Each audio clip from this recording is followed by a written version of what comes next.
छोटी सी बात हमने, किंतु उसकी गहराई के बारे में सोचें, ज्ञात होता है। हम लोग सोचते कम हैं और इधर उधर की बातें उसमें बहुत करते रहते हैं। अध्ययन उसी को बोलते हैं अधि निकट रूपेण अयनम इति अध्ययनम। आपने पढ़ा ये अलग वस्तु है, आपने सुना ये अलग वस्तु है, आपने ज्यों का त्यों जे पढ़ा था उसको पढ़ाया ये अलग बात है। किंतु आपने जिसको पढ़ा उसको अध्ययन के रूप में स्वीकार करना ये अलग वस्तु है।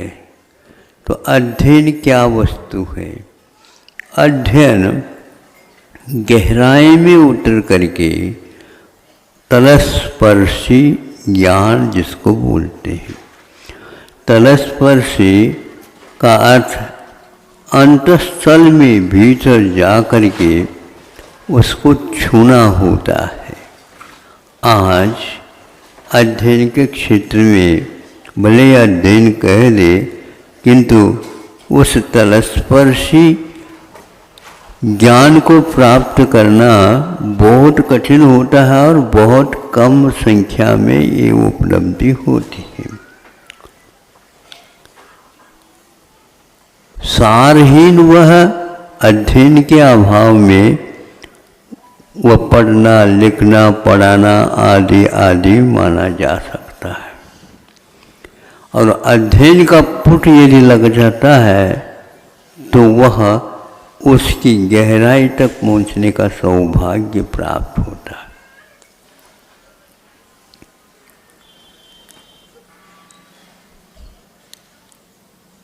चाय के पत्ती के बारे में आपको परिचय देने की कोई आवश्यकता नहीं है, क्योंकि आप लोग सब प्राय करके परिचित हैं।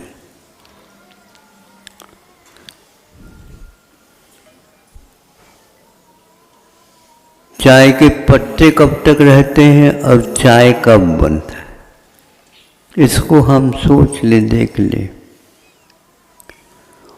पत्तों को जब उबाला जाता है तब वह एक प्रकार से चाय बनती। छान करके जब हम उसको अलग कर देते हैं तो उसके बारे में अभी कुछ सोचना है। पत्ते ज्यों का त्यों हैं, उसका रस, उसका अनुभाग एक तरफ आ गया है, उसमें और क्या डालना ये महत्वपूर्ण नहीं है। किंतु महत्वपूर्ण वह है, वह उसका जो पत्ता है वो पत्ता अब यूं ही फेंकने योग्य हो जाता है। फेंकने योग्य क्यों हो जाता है? क्योंकि जिसको चाय कहा जाता है वह तो अलग हो चुका है और यह जो रह गया है यह उसका एक प्रकार से फेंकने योग्य कहो, यह पत्ता माना जाता। कर्म के विषय में आचार्यों ने यत्र तत्र जो विचरण किया है, विवेचन किया है, उसके साथ इसकी हम तुलना कर सकते हैं। आप लोगों को ध्यान में रखना चाहिए कि कर्म कर्म कहते तो है, लेकिन वह कर्म क्या क्या काम करता है, कब तक करता है, इसको भी देखना चाहिए। बहुत व्यक्ति कर्म की वेदना के साथ ऐसे गाफिल हो जाते हैं, किंतु थोड़ा सा अध्ययन कर ले उन्हें बहुत अच्छा भी लगने लग जाएगा उससे। वह पत्ता दोबारा जब काम में नहीं आता है तब उसका रहस्य खुल जाता है। उस पत्ते को पुनः चाय बना करके दे कर सकते क्या?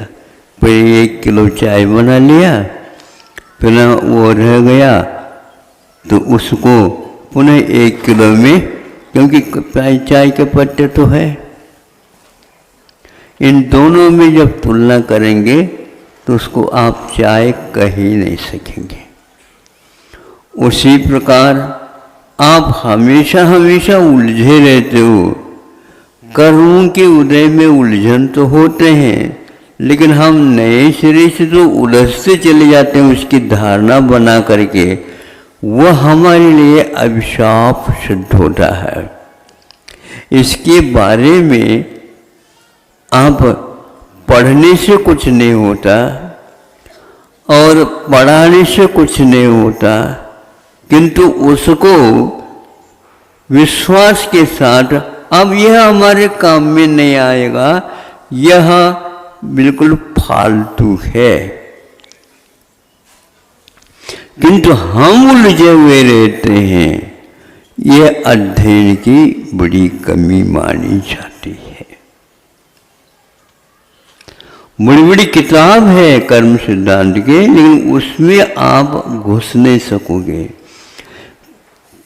जिसका अनुभव किया जा रहा, जिस कर्म का अनुभव किया जा रहा, वो कब तक काम में आता है और कितना रस देता है, कितने प्रकार का रस देता है, यह अध्ययन ये जब कर लेते हैं तो छोटे भी छुटपन में भी वह पास हो जाता है, उत्तीर्ण हो जाता है, और वृद्ध होने के उपरांत भी उसके अध्ययन नहीं होने के कारण वह उसी के पीछे पुनः लगा रहता है।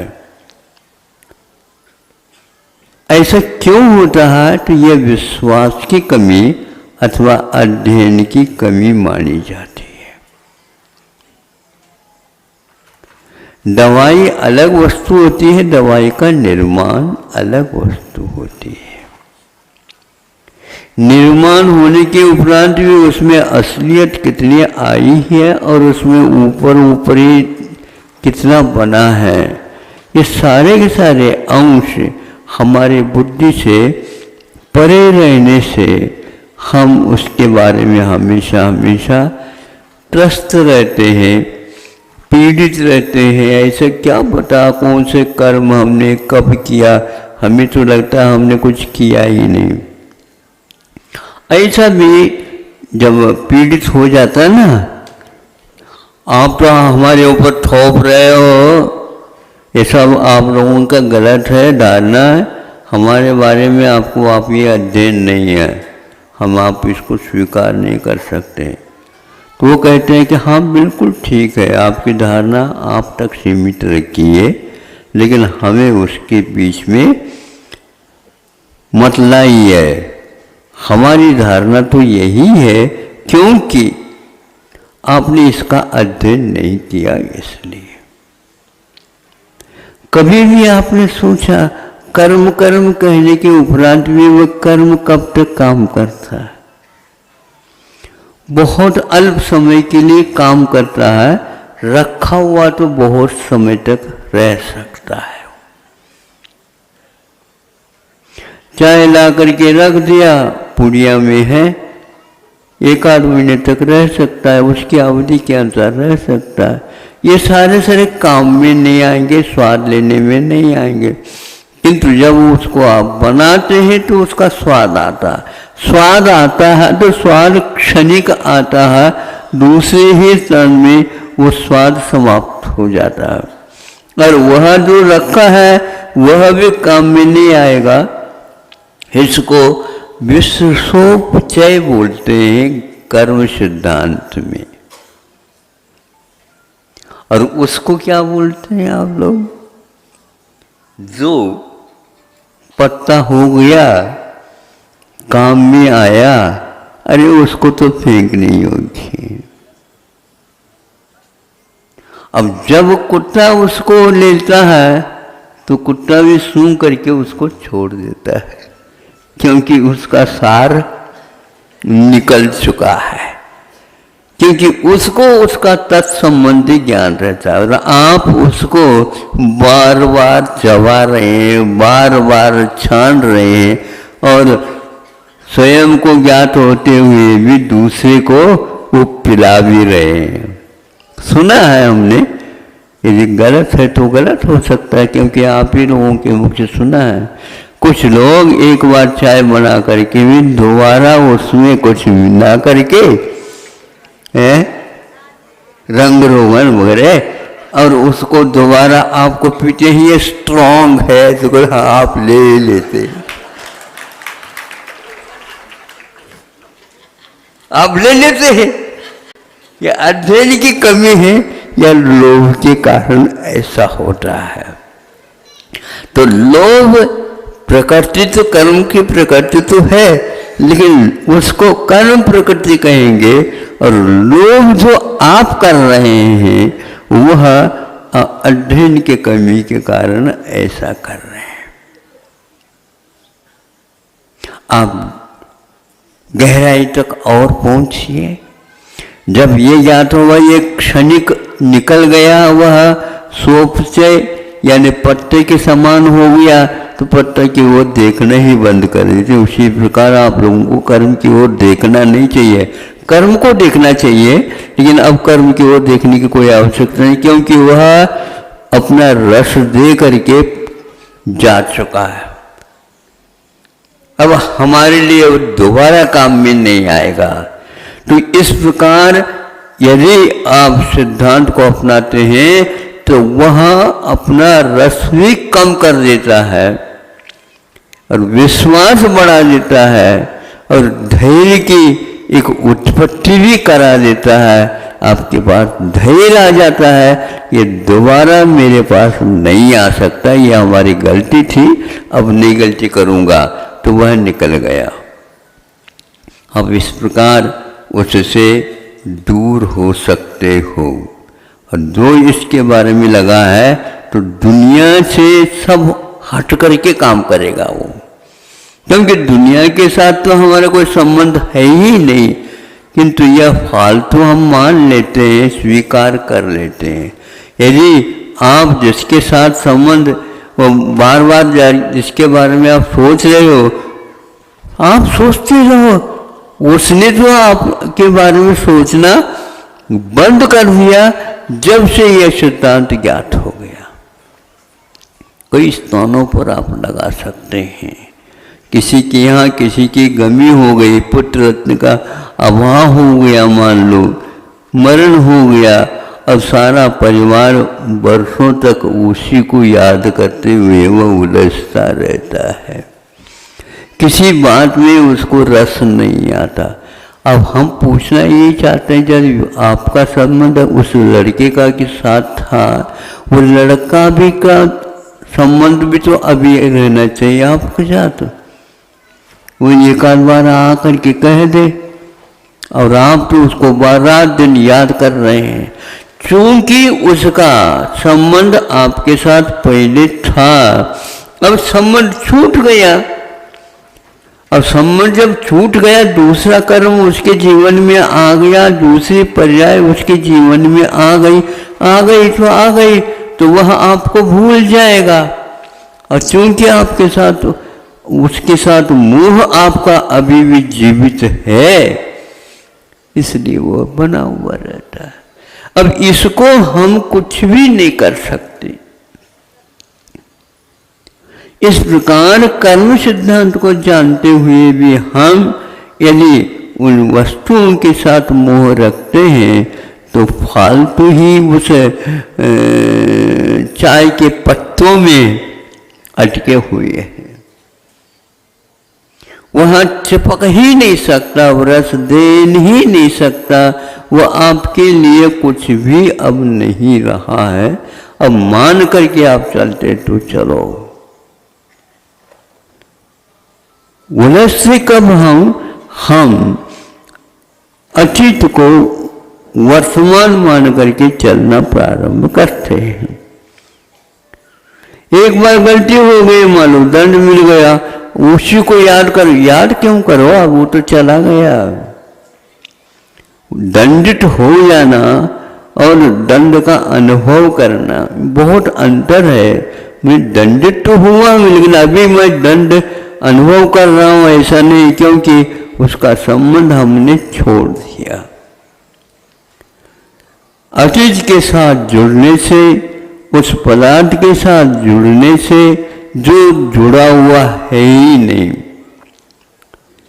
इसको अध्ययन की कमी मानते हैं, अथवा अध्ययन के साथ साथ भी विश्वास की कमी मानते हैं। जिसका विश्वास बहुत ही सशक्त बनता है, दृढ़ बनता है, उसमें भय की कमी आ जाती है, क्रोध की कमी आ जाती है, मान की कमी आ जाती है, लोभ की कमी आ जाती है, संग्रह की कमी आ जाती है। क्या क्या नहीं आती, सारे फालतू वस्तुओं का साथ बिल्कुल दूर हो जाता है।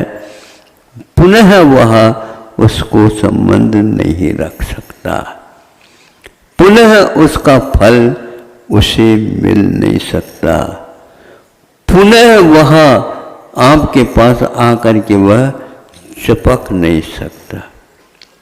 पेड़ से फल का नीचे उतरना हुआ, अब आपके पास कोई रसायन हो तो उस रसायन के माध्यम से उस टहनी से, डाल से पुनः उस आम को आप पूर्ववत चिपका करके दिखाओ। किसी भी रसायन में यह साइंस ने शोध किया हो तो हमें बता देना। किया है? नहीं है? करके देखो, करके देखो। जब कर नहीं सकते तो साइंस वह अधूरा है, और यहाँ पर वह यह अधूरा नहीं पूरा है।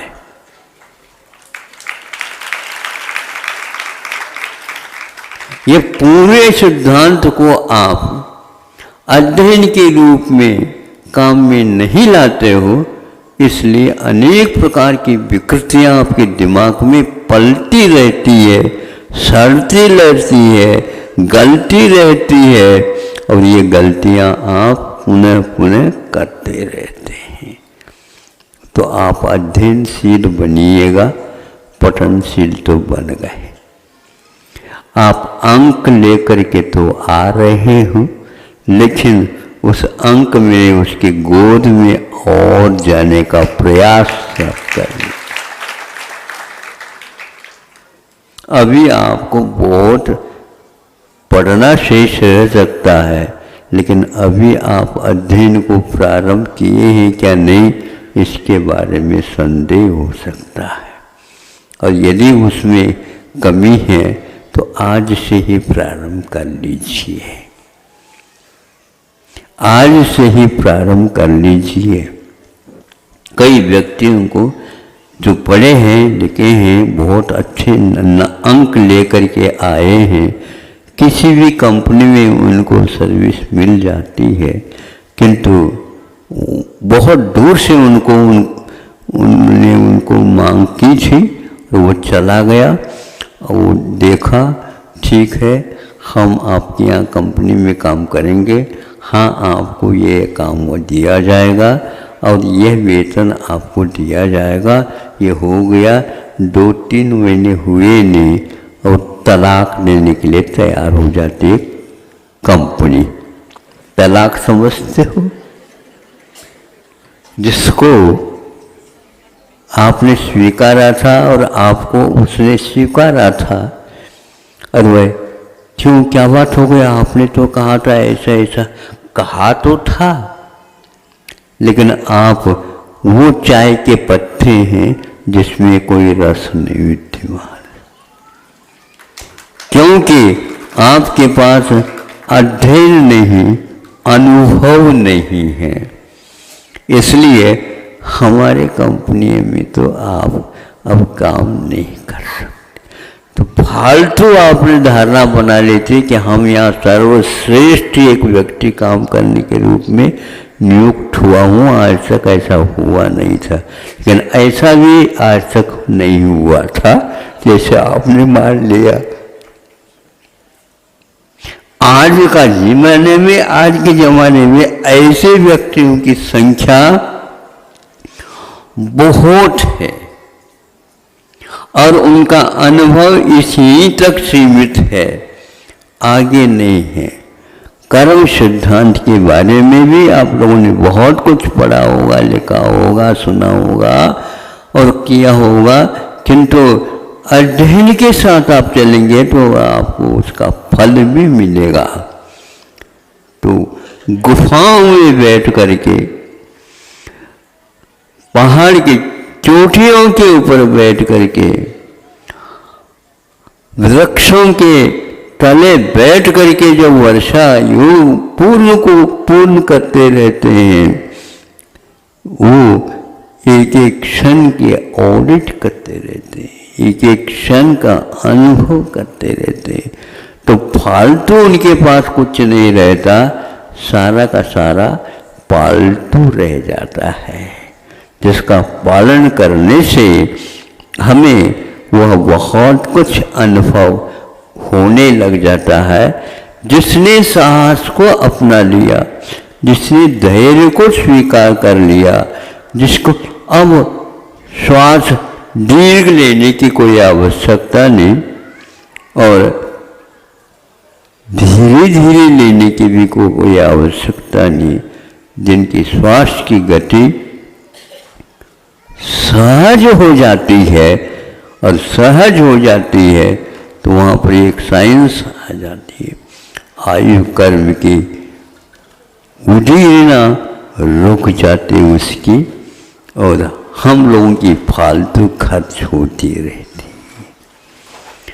आप अनेक प्रकार के कार्य करेंगे तो वह आयु कर्म जिसको जीवन शक्ति है वह समाप्त होती चली जाती है, कम होती चली जाती है, फालतू होती चली जाती है और उस व्यक्ति का जो शांति के साथ वह निकलता रहता है। ये एक साइंस है, ये एक विज्ञान है, ये एक अध्ययन है।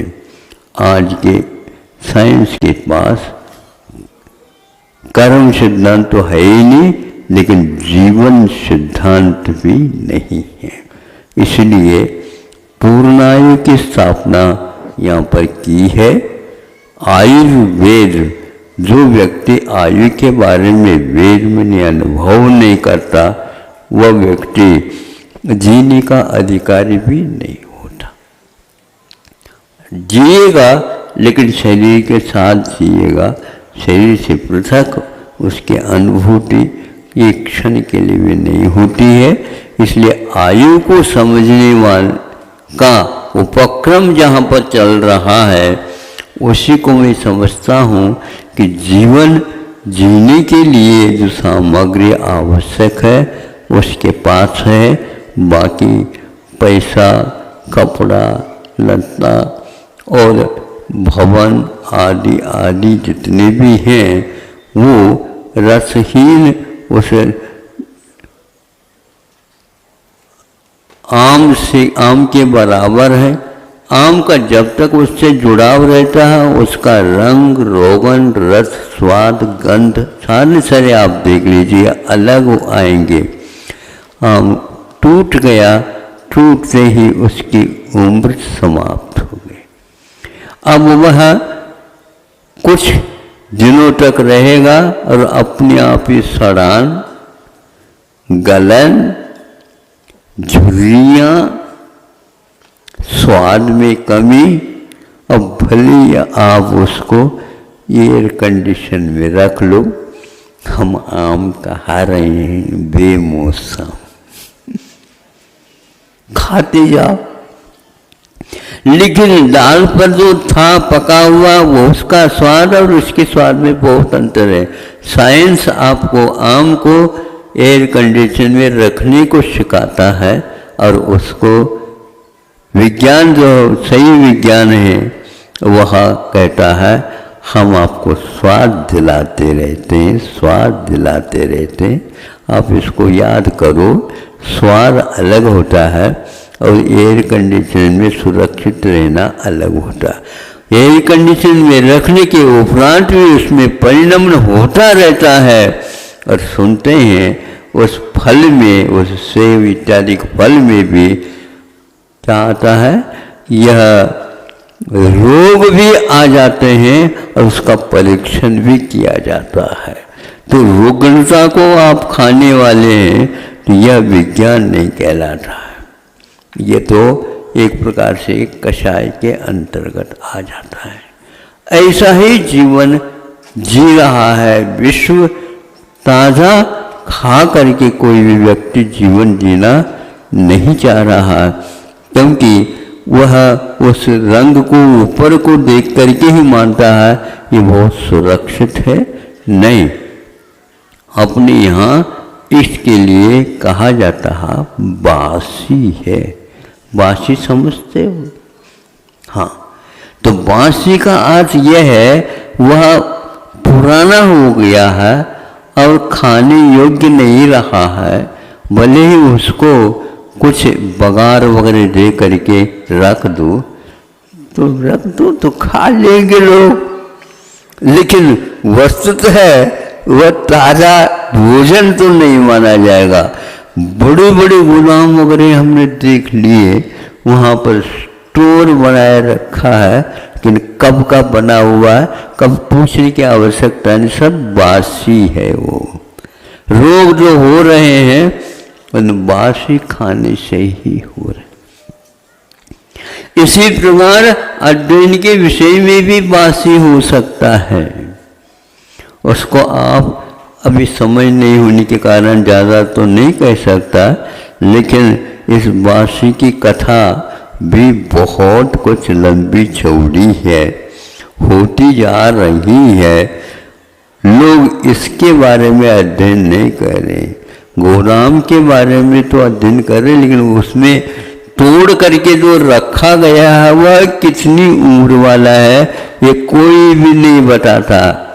लेकिन आज ग्रामीण जीवन जीने वाले भी व्यक्ति ऐसे हैं जो कहते हैं कि अब यह 2 दिन के लिए खाने योग्य है, इसके उपरांत यह हमारे जीवन में विकार पैदा कर देगा। फिर भी विज्ञान यही कहता जा रहा है कि हम ताज़ा ताज़ा खा रहे हैं, सुरक्षित आप मान करके उसको ताज़ा कह रहे हैं, लेकिन दाल से तोड़ने के उपरांत नहीं। धान इत्यादि के जितने भी रहते हैं उनकी भी एक उम्र रहती है, उनकी भी एक सीमा रहती है, उनका भी एक स्वाद रहता है। समय ज़्यादा हो गया है, इतना ही पर्याप्त है।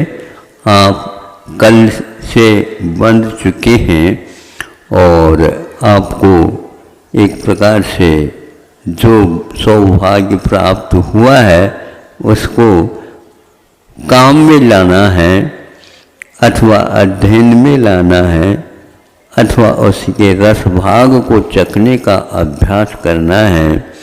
इस प्रकार करने से आपके कषायों के जो उत्पत्ति है अथवा जो बंधा हुआ है उसमें भी कमी आएगी।